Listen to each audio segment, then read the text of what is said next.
What's up, Ranger Nation? Long time no see. So this is your boy JB, and I am here with our review for Power Rangers Beast Morphers. This is episode number 2, and it's titled "Save Our Shores." So, you guys, without further ado, let's go ahead and just jump into today's episode review. All right, you guys. So before we start talking about the episode, I do want to talk about more phenomenal Rangers talk that I did yesterday. And, I was talking about the rumors about the episode guide, with the Dino Team Up 3-part episode, which was a rumor which we've now kind of debunked that is just that, not real. But I still do kind of have a bit of a reservation for it. And I'm going to tell you guys why I still have a little bit of a reservation to believing that we might get the team up in this first half of the season. The reason why I say that is because if you guys look at the opening credit, some of those scenes that are in the opening credit happened in today's episode, and I think some of them happened in last week's episode. So that's why that's why I say I feel like the Dino team up is definitely coming in this first half of the season. And then also Brendan Mejia not tweeted. He was on Instagram the other night, and he posted the Dino Chargers. He was posted his Dino Charger with Chase, Sir Ivan, and Kodas. He posted their Dino Chargers, and he said coming soon. So I'm still leaning on the side of it's coming in the first half, but we shall see how it goes. Now to get into today's episode review, the episode opens up. We're at the Riptide Gym, and we see that Blaze is teaching a karate class. So once Blaze wraps up his karate class, he goes and join Devin, Ravi, Zoe, Nate, and Steel. And I'm still confused about Steel. Like, they didn't want the Beast Bot to go out in public because people might not be used to see, people might be apprehensive about seeing the Beast Bots, but it's okay for Steel, a 6-foot tall robot, to be walking around. Confusing. Confusing as hell, to say the least. But, yes, kind of confusing. So, Blaze asked the Rangers, where's Roxy?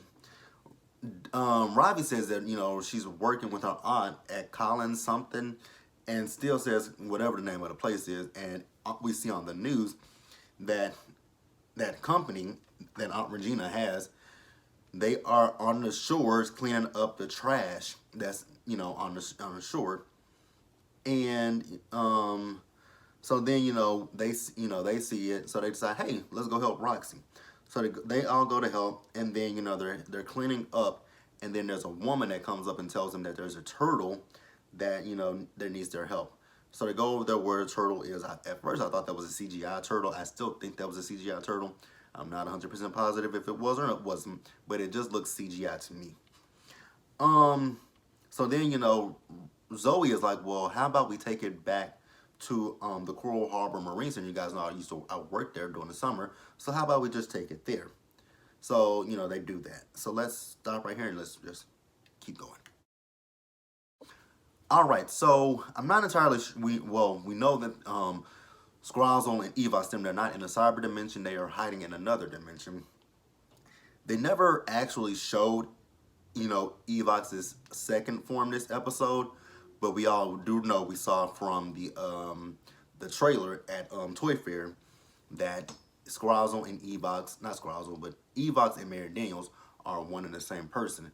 It begs the question: is Evox it begs the question: is Evox in Mayor Daniels' body, or is like maybe Mayor Daniels is somewhere? Maybe Mayor Daniels is hidden somewhere, and Skrull, not Skrull, but Evox is just pretending to be him. It's a lot of questions around this whole Evox and Mayor Daniels situation. So Skrull tells Evox that this body he's in is actually I guess it is Mayor Daniels' body. So I guess he's contaminated. I guess he's, infected himself in Mayor Daniels' body, because he tells him that the body that he's in is no good for him, that it is corrupting his virus basically. And if he runs out of Morphex energy, he could, transform directly in front of the Rangers' faces. So, Skrull has an idea about something that he wants to do. So he makes a Robotron named Trappertron. So then we see Roxy. So she's talking to her aunt about the wildlife animals and how they need her help. And Aunt Regina's like, no, I spent enough money trying to clean up the beach, so we're good. So once Aunt Regina leaves, Roxy's like, we got to figure something out. So then she calls Dr. Walsh and she says that her aunt's company will pay for everything. I'm like, ooh, you spending somebody else's money.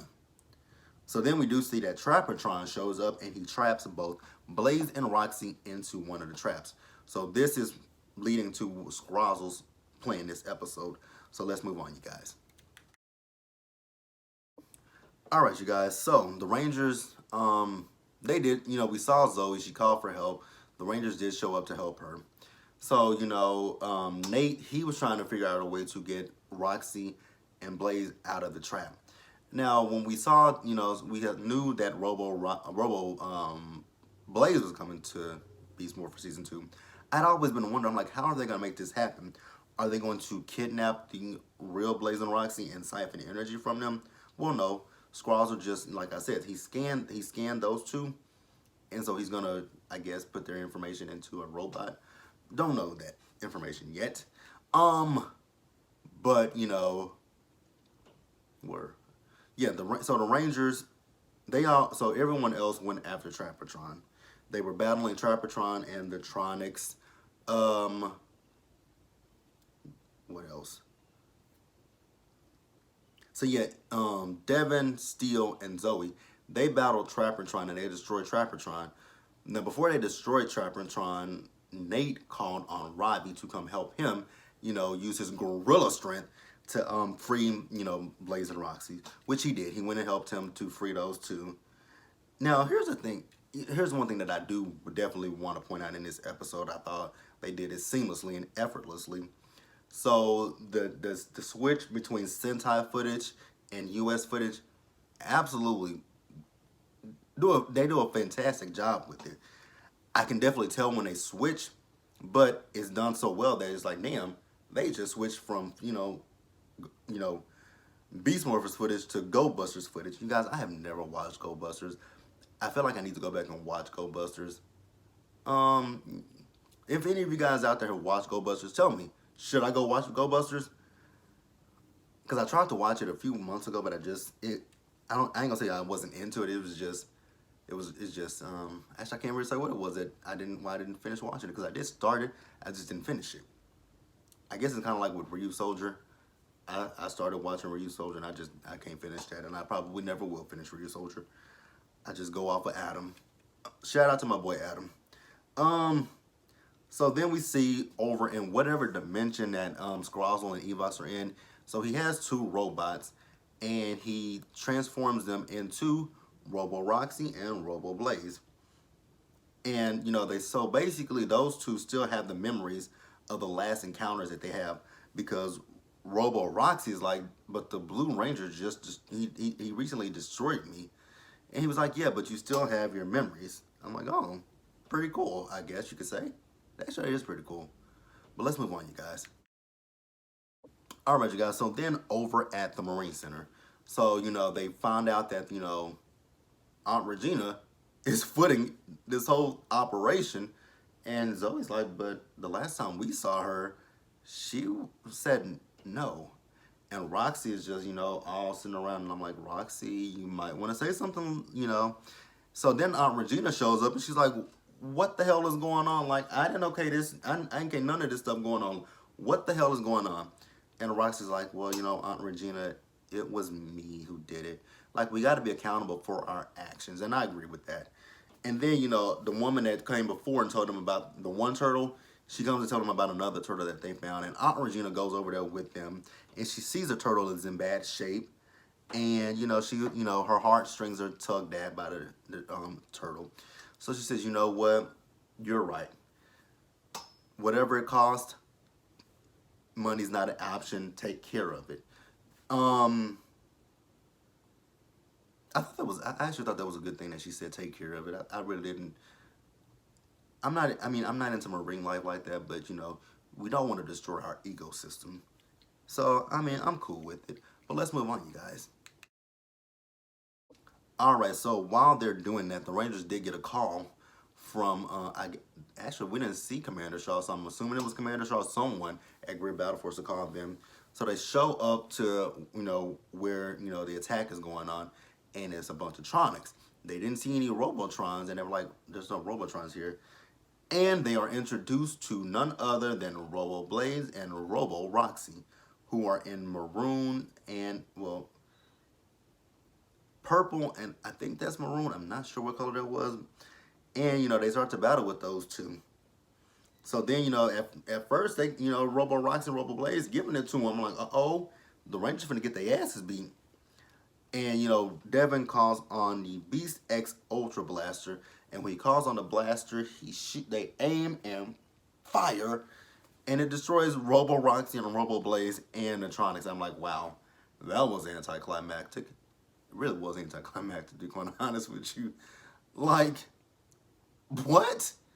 I would think that if Skrulls were created, they're supposed to be like what, the avatars Roxy and Blaze were.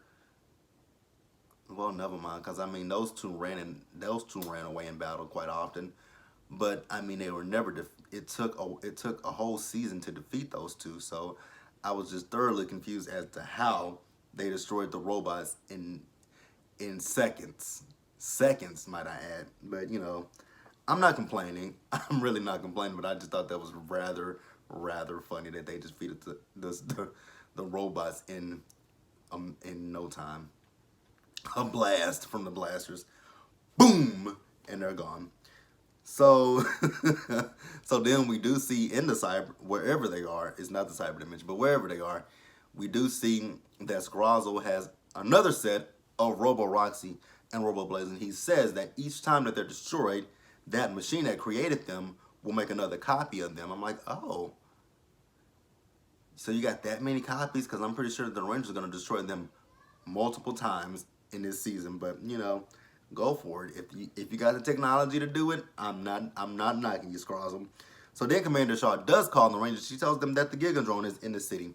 So they call on the Zords, and in no time they defeat the Gigazord. And I'm just like, wow. Again, anticlimactic, but hey, it is what it is. It's Power Rangers, and I am not complaining. So then to close out the episode, you guys, we do see that Ben and Betty, I actually didn't even mention Ben and Betty. They didn't have a lot in this episode. In the first part of the episode, they thought they had suntan lotion on, but they actually had glue on. I don't know how they didn't know they had glue on. Glue has a distinct smell. And, they were cleaning up the shore, and they lost Ben's, his wrist comm. So they had to find Nat. What else happened? What else happened?